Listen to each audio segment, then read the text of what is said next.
I love Maheshkhali লেখাটি কেন বাঁকা হয়ে আছে? প্রিয় দর্শক, কক্সবাজার সিরিজ পর্ব 2 আপনাদেরকে স্বাগতম জানাই। প্রিয় দর্শক, গত পর্বে আপনাদেরকে মহেশখালী কিভাবে আসতে হবে তার ভিডিওটি দেখিয়েছিলাম। আজকে মহেশখালী আপনাদেরকে ঘুরিয়ে দেখাবো। মহেশখালী কি দেখবো আমরা? মহেশখালী হচ্ছে বাংলাদেশের একমাত্র পাহাড়ি দ্বীপ, যেখানে পাহাড় রয়েছে, ম্যানগ্রোভ বন রয়েছে, নানা দর্শনীয় স্থান রয়েছে। এইখানে আপনারা আসলে আপনাদের হৃদয় ভরে যাবে এর ভিতর দিয়ে যখন আপনারা ঘুরবেন। এই বাংলাদেশের একমাত্র পাহাড়ি দ্বীপটিতে রয়েছে বিভিন্ন সংস্কৃতি, বিভিন্ন দর্শনীয় স্থান। প্রিয় দর্শক, আজকে পুরো ভিডিওটি না টেনে দেখার আপনাদেরকে অনুরোধ করছি। আর যারা প্রথমবারের মতো দেখছেন, আমাদের ভিডিওটি যদি ভালো লেগে থাকে অবশ্যই আমাদের চ্যানেলটিকে সাবস্ক্রাইব করে আমাদের পাশে থাকবেন। প্রিয় দর্শক, আসুন আজকে আমরা ঘুরে দেখি মহেশখালী দ্বীপ। প্রিয় দর্শক, তবে চলুন আমরা ঘুরে আসি আজকে মহেশখালীতে। কক্সবাজার সিরিজের পর্ব 2-এ আপনাদেরকে স্বাগতম জানাই যারা প্রথমবারের মতো দেখছেন। প্রিয় দর্শক, ট্রাভেল টেস্টার পরিবারের সদস্যরা যারা সর্বদা আমাদের সাথে রয়েছেন, অনেক ধন্যবাদ জানাই আপনাদেরকে। আজকে আমাদের গন্তব্য হচ্ছে মহেশখালী। কিভাবে যাব, কত টাকা ভাড়া, সমস্ত কিছু গত পর্বে বিস্তারিত দেওয়া হয়েছে। যারা প্রথম পর্বটি দেখেন নাই কক্সবাজার সিরিজের, আপনারা দয়া করে দেখে নেবেন। ওইখানে সমস্ত বিস্তারিত রয়েছে। শুধুমাত্র ওই পর্বটি আমরা তৈরি করেছিলাম কক্সবাজার থেকে মহেশখালীর যাত্রা পথ নিয়ে। প্রিয় দর্শক, অবশ্যই সেই ভিডিওটি দেখবেন। বলতে বলতে আমরা চলে এসেছি মহেশখালীর ঘাটে। মহেশখালীতে আজকে আমরা ঘুরে দেখব। এখানে রয়েছে নানা রকম দর্শনীয় স্থান। আপনারা কি জানেন মহেশখালী হচ্ছে বাংলাদেশের একমাত্র পাহাড়ি দ্বীপ? প্রিয় দর্শক, মহেশখালীর পান, যার রয়েছে অনেক সুনাম, যাকে নিয়ে তৈরি হয়েছে গান। আর আপনারা যখন মহেশখালীতে আসবেন, যারা পান পছন্দ করেন অবশ্যই একবার চেখে দেখে নেবেন এখানকার পান আসলেও বিখ্যাত কিনা। অনেক নাম রয়েছে এখানকার পানে। প্রিয় দর্শক, বলতে বলতে আমরা রওনা দিয়েছি মহেশখালী ঘুরে দেখার জন্য। যখন আপনি ঘাট থেকে নেমে আপনি যাত্রা শুরু করবেন, দুই পাশে এরকম ম্যানগ্রোভ বন দেখে আপনার হৃদয়টা কেড়ে নেবে। তবে ভুলে কেউ ভাববেন না যে আপনারা সুন্দরবন চলে এসেছেন। অনেকে এই ভিডিওটি দেখে ভাবতে পারেন তো সুন্দরবনের মতো দেখা যাচ্ছে। হ্যাঁ প্রিয় দর্শক, এটা কিন্তু সত্যি। যখন আপনারা এই রাস্তা দিয়ে যাবেন, আপনাদের মনে হতেই পারে আপনারা সুন্দরবনের ভিতর দিয়ে যাচ্ছেন। প্রিয় দর্শক, কথা বলতে বলতে চলে এসেছি সেই লোকাল ঘাটের অটো স্ট্যান্ডে, যেখানে আপনি অনেক অটো পেয়ে যাবেন। এটি সম্পর্কে আরেকটু পরে বলছি। দেখেন, বলছিলাম যে আই লাভ মহেশখালী লেখাটা বেঁকা হয়ে কেন আছে, কেন শুয়ে পড়েছে। আমরা এই মহেশখালীতে আসার আগেই ঝড় হামুন এইখানে আঘাত এনেছে। প্রিয় দর্শক, এটি হচ্ছে একটা বৌদ্ধ টেম্পল। ঝড়ের ঠিক পরপর কিছু ক্ষতি হওয়ার কারণে আকস্মিক এটা বন্ধ করে দেওয়া হয়। আমরা ভিতরে প্রবেশ করতে পারিনি। যতটা সম্ভব আমরা বাইরে থেকে আপনাদের দেখানোর চেষ্টা করেছি। এইখানে এই মহেশখালীতে অনেক দর্শনীয় স্থান রয়েছে, তার ভিতরে এটি একটি। প্রিয় দর্শক, একটু বলে রাখি, যখন আপনি মহেশখালীতে আসবেন, অনেক লোক বা অনেক অটোওয়ালা বা অনেক রিক্সাওয়ালা তারা আপনার কাছে এসে ভিড় করবে এবং মানে এত দাম চাইবে ঘুরিয়ে দেখানোর জন্য। আপনারা কিন্তু আমার কিন্তু শুনে যখন তারা আমার কাছে বলছিল ভাড়ার কথা, আমি প্রায় হার্টফেলি হয়ে গিয়েছিলাম। এত ভাড়া তারা চাচ্ছিল, কিন্তু আসলে প্রিয় দর্শক ওই ভাড়া না, আপনারা নেগোশিয়েট করবেন। আমাকে বলা হয়েছিল 5টি দর্শনীয় স্থান দেখানো হবে মহেশখালীর। সেটি দেখানোর জন্য তারা আমার কাছে চেয়েছিল একটা অটোওয়ালা প্রায় 1000 টাকা, কিন্তু দাম কষাকষি করে আমি 500 টাকা নিয়ে সেই রিক্সাওয়ালাকে যাত্রা শুরু করেছিলাম। মহেশখালীর ভিতরের বাজার দেখছেন। প্রিয় দর্শক, যখন আপনি মহেশখালীর ভিতর দিয়ে ঘুরবেন, এই ছোট দ্বীপের অনেক সৌন্দর্য আপনার দৃষ্টি কাড়বে। এটি হচ্ছে উপজেলার এক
আকর্ষণীয় প্রাকৃতিক দৃশ্যে আবৃত। কিছু পাহাড় 300 মিটারেরও কিন্তু বেশি উচ্চতা রয়েছে। এটা আপনারা দেখছেন আরেকটি দর্শনীয় স্থানে আমরা প্রবেশ করলাম। এটা এখানের আদিনাথ মন্দির, হিন্দু ধর্মের একটি মন্দির, এটা আদিনাথ মন্দির, এইটার সাথে রয়েছে পাহাড়। সুতরাং আমি যেমনিভাবে বলছিলাম যে আসলে এই বিরল প্রাকৃতিক গুণগুলি এই দ্বীপের দর্শনার্থীদের কিন্তু আকর্ষণ করে থাকে। মহেশখালীর কিছু প্রধান আকর্ষণ হলো মনোরম ও শান্তিপূর্ণ কিন্তু সৈকত এইখানে রয়েছে। এইখানে রয়েছে শুটকি পল্লী এবং নানা রকম সৌন্দর্যের এবং দর্শনীয় স্থান কিন্তু এখানে আপনারা দেখতে পাবেন। আরেকটা ইনফরমেশন আপনাদেরকে জানাই দেয়, এটা যদিও মহেশখালী দ্বীপ হিসাবে আমরা বলি, কিন্তু এটা সত্যিকারের দ্বীপ, কিন্তু এই দ্বীপকে স্থলের সাথে কানেক্টেড করা হয়েছে কিন্তু একটা সেতুর মাধ্যমে, শহীদ জিয়াউর রহমান বীর উত্তম সেতুর মাধ্যমে কিন্তু এই দ্বীপকে ভূখণ্ডের সাথে কিন্তু সংযুক্ত করা হয়েছে। কিন্তু ওই ভূখণ্ড দিয়েও কিন্তু আপনি আসতে পারবেন, কিন্তু আমি রেকমেন্ড করব যদি এইখানে আসেন অবশ্যই সমুদ্র পথে আসবেন, কেবলই মাত্র সমুদ্র পথে আসবেন যদি জলকে ভয় না করেন, কারণ এই সমুদ্র পথে না আসলে কিন্তু এই সৌন্দর্য, অপরূপ সৌন্দর্য যাত্রাপথের, সেটা কিন্তু আপনারা দেখতে পারবেন না।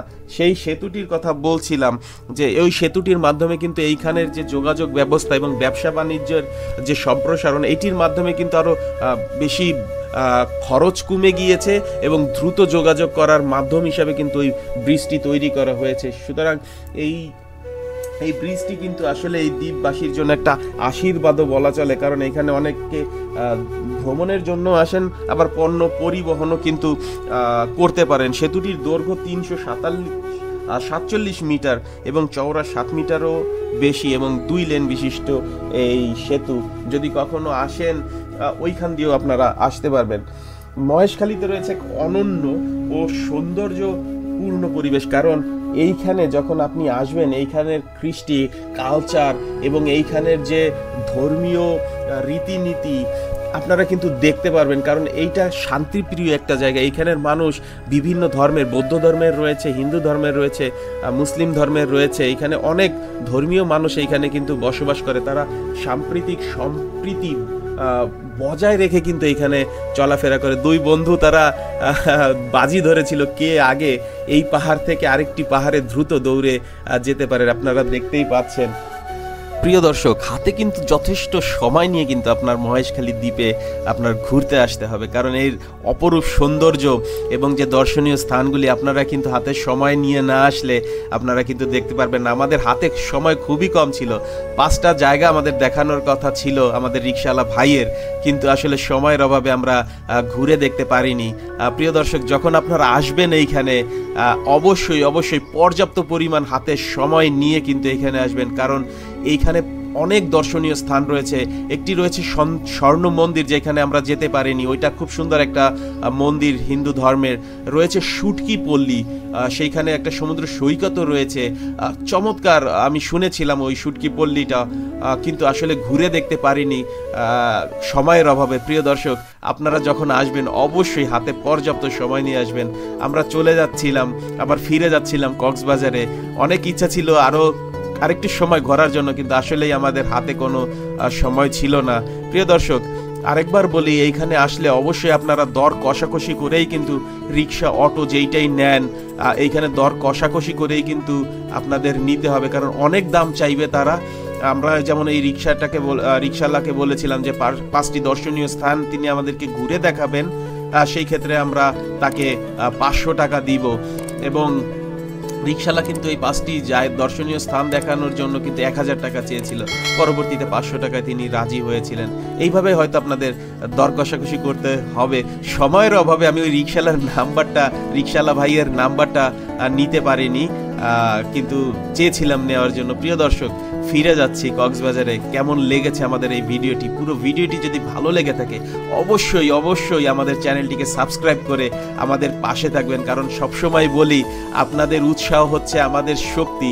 আপনারা সর্বদা ট্রাভেল টেস্টারের পাশে থাকবেন এবং উপভোগ করবেন বিভিন্ন দর্শনীয় স্থান যা ঘুরে দেখাবো। ভালো থাকেন সবাই।